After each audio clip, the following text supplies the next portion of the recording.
Mais 4 diretores deixaram o banco na data de hoje, terça-feira. Vamos falar sobre um dividendo de até 2 dígitos para o Bradesco. Vamos falar sobre dividendos recebidos e vamos falar também do futuro da carteira pública do canal. Portanto, não sai daí, fica até o final do vídeo, porque hoje tem bastante coisa importantíssima para a gente estar batendo um papo aqui.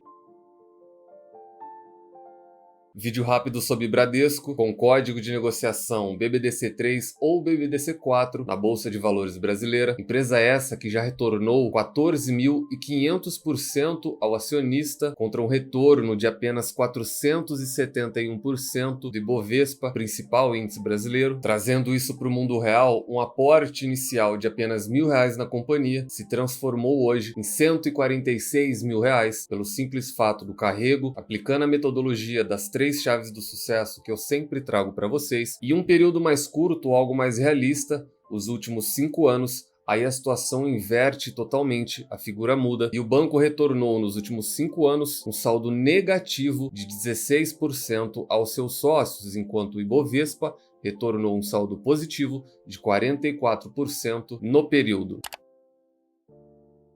Sempre lembrando que na parte de baixo de todos os vídeos eu deixo uma lista de indicação de livros que você, como investidor, tem que obrigatoriamente estar lendo antes de investir em alguma ação, antes de entrar no mercado de capitais. Então nós já vimos o retorno histórico e de curto prazo do Bradesco, a gente vai fazer análise fundamentalista, a gente vai fazer gerenciamento de risco, eu vou dar minha opinião sobre o banco, acho que a maioria já conhece, e eu estou trazendo diversos vídeos sobre o Bradesco porque a situação está movimentada no banco. O banco está de fato no olho do furacão. Não só a troca de gestão de presidente, nós tivemos uma debandada do vice-presidente e de uma diretora da companhia.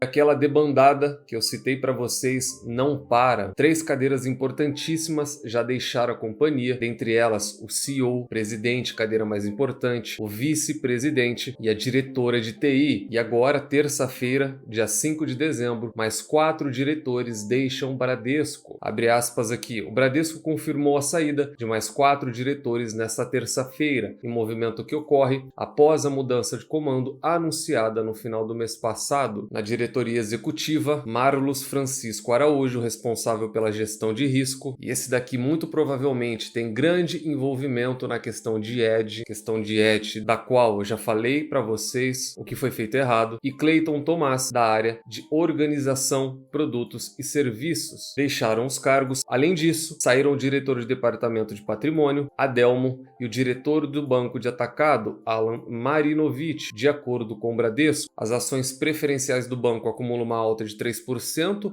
desde o anúncio da troca da presidência e hoje avançam 0,6% após o novo anúncio da saída de 4 diretores. Eu não vou me aprofundar muito nessa questão da diretoria, gente. Voltem no último vídeo que eu fiz do Bradesco. Isso daqui que está acontecendo, eu volto a repetir a minha frase, é mais importante do que dividendos, é mais importante do que balanço trimestral, é mais importante do que qualquer coisa. A troca de todas as cadeiras da alta gestão de qualquer grande companhia é um movimento brusco. Nós só temos que esperar que isso lá na frente se concretize em algo bom, porque mudanças com certeza nós temos quando você troca toda a alta cúpula de qualquer empresa. O último que sair, apague a luz. Vamos falar de dividendos e da possibilidade de um dividend yield de até 2 dígitos, beirando os 10%. Abre aspas, é hora de comprar Banco Bradesco? Afinal, com a nova gestão, a expectativa de mercado é uma melhora de rentabilidade, mas ainda há cautela no crédito. Comentário aqui da troca do Lazari, qual já tinha tecido comentários de um péssimo trabalho, uma péssima gestão, a entrada do Noronha, porém o grande ponto é esse. A mudança foi bem recebida pelo mercado, dado o histórico de queda do ROI, e a do ROI que a gente vai falar lá na frente, guardem isso, e o aumento de inadimplência do banco, que já era amargado há alguns trimestres. E a gente vai citar o ROI porque é algo que eu trouxe desde quando eu participei daquele webcast, após a divulgação de resultados da companhia.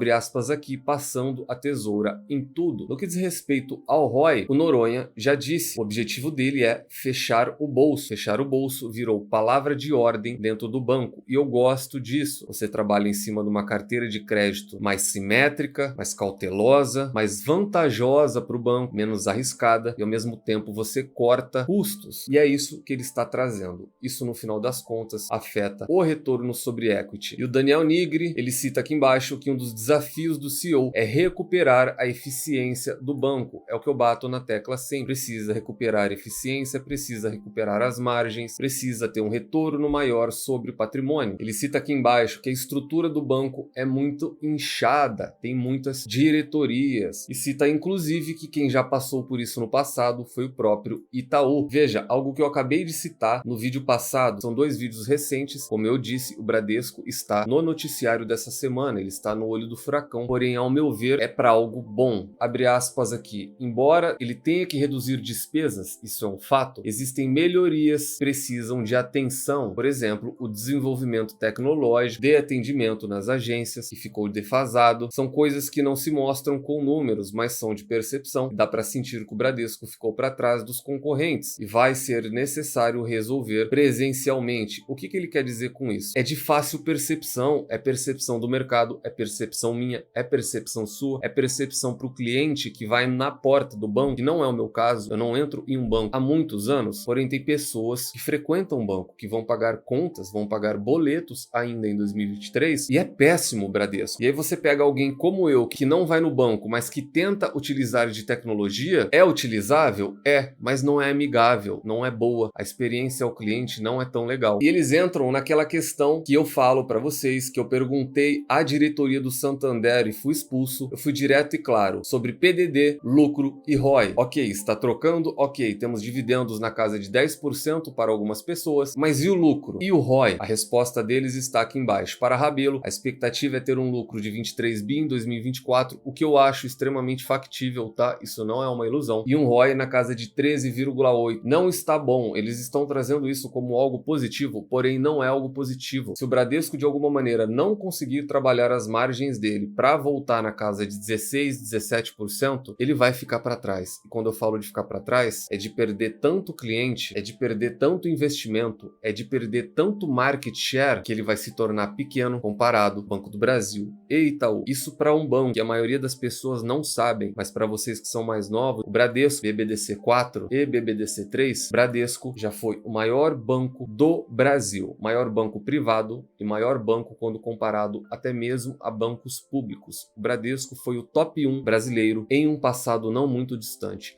E um retorno de 13% é baixo, é um retorno de banco que trabalha com consignado para aposentado do INSS. Então um lucro na casa de 23 bilhões com o ROI na casa de 13%, na minha avaliação, é um péssimo retorno para o banco.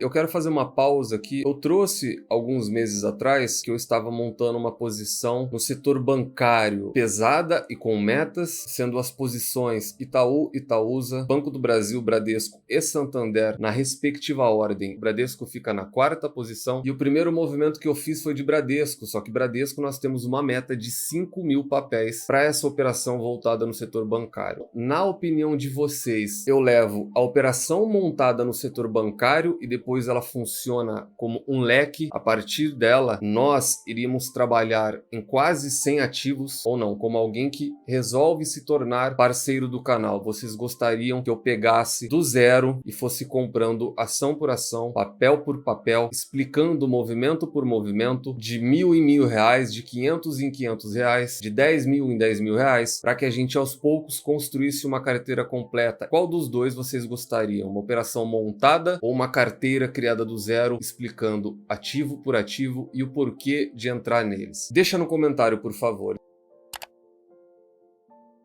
E a questão principal aqui deles, eles estão um pouco divididos sobre um yield que vai flutuar de 6 a 8%. Ele acredita em algo em torno de 7 e 7,5% para 2024. Apesar de eu não concordar, porque isso não é normal para o Bradesco, isso é um yield muito alto. Para quem tem um yield on cost baixo, ou para quem pegou o papel agora, quando ele estava na casa de R$ 12, por exemplo, é extremamente factível. E a recomendação da VG Research é de compra para o banco, mas apenas observe vem aqui, para o investidor que esteja pensando em usufruir do desconto da ação atualmente, com perspectiva de médio ou longo prazo, acima de 2 anos de investimentos. Fica o comentário aqui, eu queria dar o parabéns para a VG Research, porque eu sempre falo para vocês tomarem cuidado com indicações de analistas. Compre Bradesco hoje se você tiver uma perspectiva de médio ou longo prazo, e eu concordo plenamente com eles. Falando ainda de dividendos, o Bradesco junto com o Itaú, Itaúsa, Banco do Brasil, Santander, e aí eu tenho outros bancos pequenos também, Banrisul e demais, compete ao Bradesco, são R$ 57.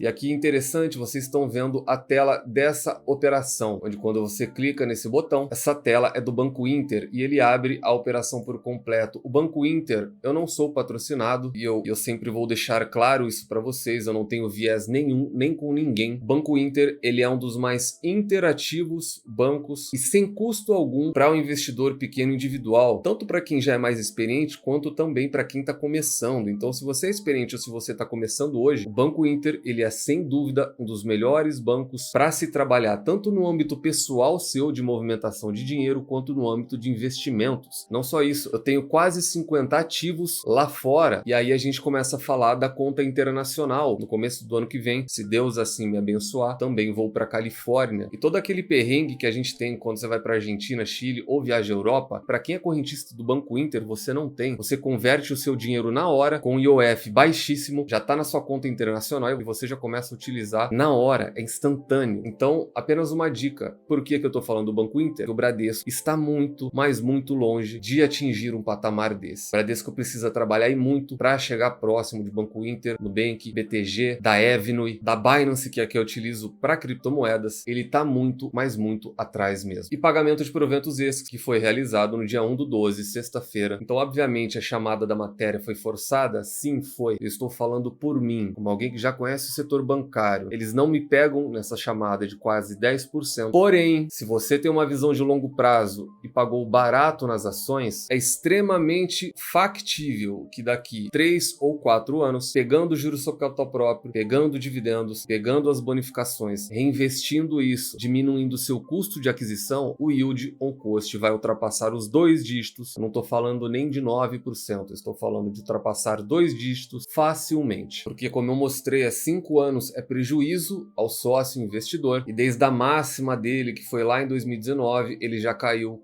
mais de 32%. São 32% a menos no seu bolso como sócio minoritário. Bradesco que tem um preço-alvo de 18,18, Bradesco coberto por 12 casas ou 12 analistas. Nós temos uma recomendação para neutro de 7 e nós temos uma recomendação para compra de 5. Nós não temos nenhuma recomendação de venda para o banco. Análise fundamentalista, lucros, lucros e mais lucros. Tese essa de Peter Lynch. Eu serei bem breve porque eu fiz uma análise muito profunda na divulgação de resultados do banco. De acordo com Peter Lynch, PHDR da companhia, maior histórico possível, e é fácil perceber a crescente de receita do banco sem nunca ter dado prejuízos ao acionista. Grande calcanhar de Aquiles do banco hoje, não me canso de repetir, é o ROI, Return on Equity, tese essa de Warren Buffett, uma média histórica na casa de 16%, sendo que o atual é de apenas 8%. Eu não sei como expressar isso para vocês, mas 8% para um banco como o Bradesco, que deveria estar girando na casa de 20%, é muito baixo. É uma margem extremamente comprimida. Continuando dessa maneira, já ele está com uma margem tão ruim ou tão baixa como bancos que só trabalham com consórcio para aposentados do INSS. É muito baixo e é nisso que o Bradesco tem que mexer. Dividend Yield, tese essa de Benjamin Graham e Luiz Barsi Filho, ele tem uma média histórica próximo a 4%, porém o atual está acima de 6%, beirando os 7%. Comentário rápido, eu sempre falo, não levem Dividend Yield em consideração, o único yield que vocês têm que levar em conta é o yield on cost, que vai ser obtido no longo prazo. E segundo ponto, dividend yield não lhe serve de nada como retorno para você. Retorno total acionista é composto de proventos em formas de dividendos, proventos em forma de juros sobre capital próprio, bonificações em forma de ações e recompra de ações por parte da companhia. Esse é o portfólio todo que compõe a remuneração do minoritário.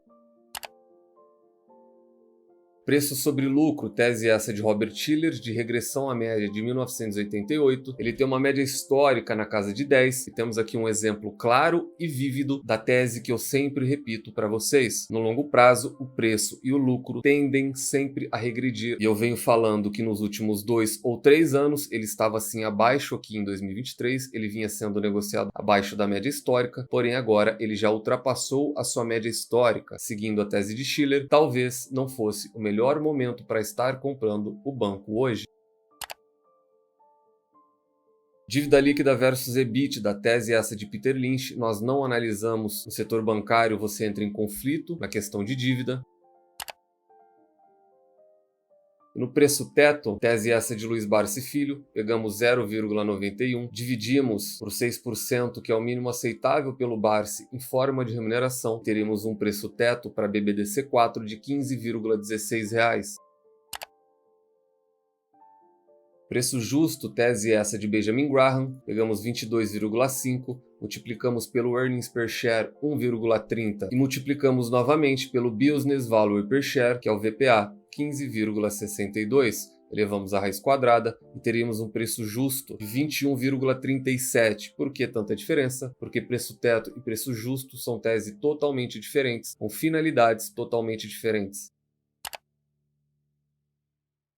Gerenciamento esse pessoal, individual e intransferível. Eu sugiro fortemente que vocês façam de todas as suas investidas. Falamos de Bradesco, do setor bancário e financeiro. Ele ainda obtém para mim uma nota 5, lembrando que notas 3, 4 e 5 são boas, ótimas e excelentes empresas. Eu já teci diversas análises sobre gerenciamento de risco de Bradesco e nesse caso específico a única coisa que eu tenho para falar é que o terceiro pilar, excelentes empresas a preços atrativos com uma excelente gestão, ele está próximo de voltar à normalidade. Uma gestão minimamente competente vai fazer com que o Bradesco volte a ser um dos bancos mais lucrativos não só do Brasil, mas do mundo novamente. Então, como você faz para obter retornos na casa de 14.500%, transformar apenas R$1.000 iniciais em R$145 mil? Aplique a metodologia das 3 chaves que eu sempre trago para vocês, encontrem excelentes empresas, preços atrativos, uma excelente gestão e nunca mais as vendam. Tranque elas às 7 chaves, foi e ainda é a melhor maneira de você, investidor individual, pequeno e pobre, multiplicar o seu capital na bolsa de valores. Portanto, falamos do Bradesco e principalmente da gestão. Deixa no comentário se vocês concordam ou não com a análise feita aqui no canal. Nos vemos no próximo vídeo e até lá.